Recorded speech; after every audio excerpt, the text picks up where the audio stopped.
Welcome back, everyone. My name is Ember, and today we are continuing our One Piece journey with Volume 16. This one covers chapters, what do we got, 137 to 145. So this is right when the avalanche hits the town on Drum Island, all the way up through the end of Chopper and Dr. Hiruluke's flashback. So, I gotta admit, right off the bat, I wasn't a huge fan of Dr. Hiruluke for a lot of this flashback, because let's be honest, he's doing a lot more harm than good in some of these instances.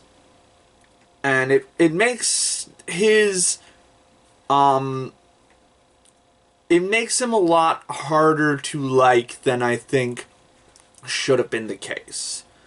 Now, in the end, there was a thought in the very last chapter of this volume that I had that kind of shifted my perspective on this, but it's also a very meta thought, so it doesn't feel like that was the intention, and it comes from this line that Dalton has, medicine can't fix stupidity, and it's sort of driving home just how... And also, there was another line he had about how Hiruluke was the only one who was trying to do anything and everyone else was just either too apathetic or too scared to do anything. And the way my brain is trying to justify this is, that... What am I looking for? That it's almost a little satirical in a sense.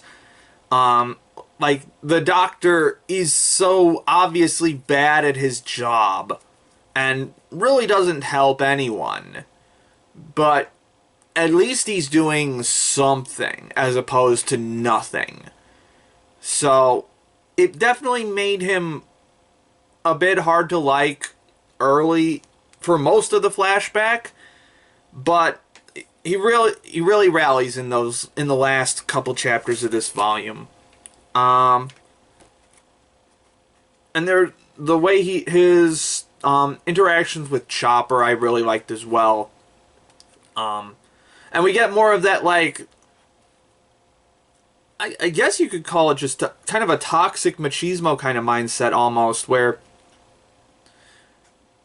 like he puts too much, he thinks he's trying to protect Chopper a little too much. Like, he tries to scare him away when Dr. Hiruluke is close to dying, so that Chopper doesn't have to see him that way. And it kind of plays into a mindset I've mentioned a lot throughout this series, of how there's just this uber, like, kind of stoic manliness about it. But in this instance, there's actually a bit of, I guess, critique of it. This is just an idea that I literally just came up with right now, so I'm not sure. So it's not a fully formed idea, but it's interesting to think about. But anyway, this is like this is the Chopper backstory volume, and we get a proper introduction to Chopper himself.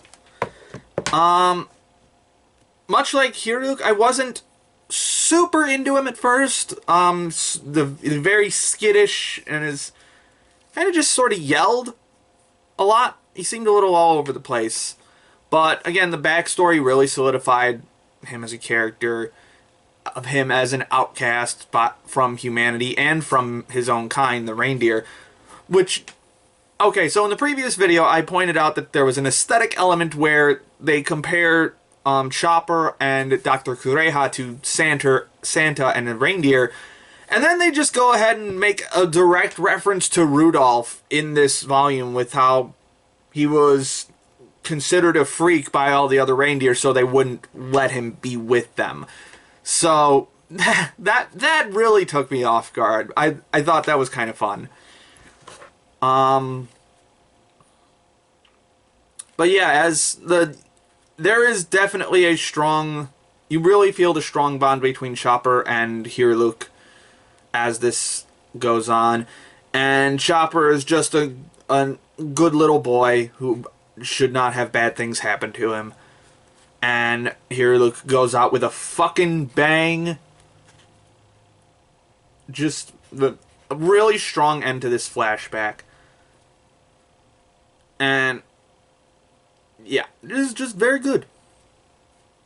I guess I don't have a ton to say about this volume, if I'm being honest. Aside from that. Oh, right. The fucking, the Lapins, I think they're called. The Lapins love they're at very fun, like, wild enemies to fight. And surprisingly powerful. They're fun, they do funny moves and stuff, but they're also a difficulty to face. And Luffy, being hampered by not being able to fight back because he could hurt Nami, made the fight a lot more interesting. And then after the avalanche, he ends up saving one of the Lapins. And so then the Lapins help Luffy by fending off Wapol's men as they come after him. So that was a nice little turn. Like a you scratch my back, I scratch yours kind of thing. I enjoyed that. And, oh,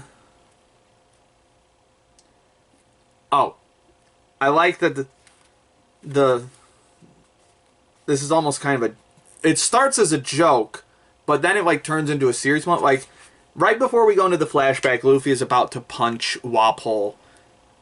And the payoff for this takes, like, 6 chapters, and it's not until the very end of the volume that we follow through with the Gum Gum Bullet. And at that point, I had completely forgotten that it was a Gum Gum Bullet, so when I saw it just I was like, wait, what the fuck? Oh, right, the bullet. He said the bull part before this flashback started, and then we got to the end, and he finished it. So, and once again, it's fucking fantastic spreads. I love the detail on Luffy's arm, the veins and shit pumping, or bulging out of it.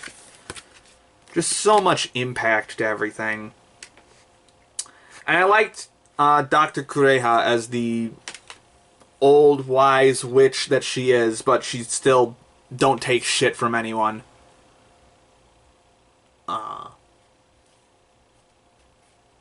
She is a fun character to see. I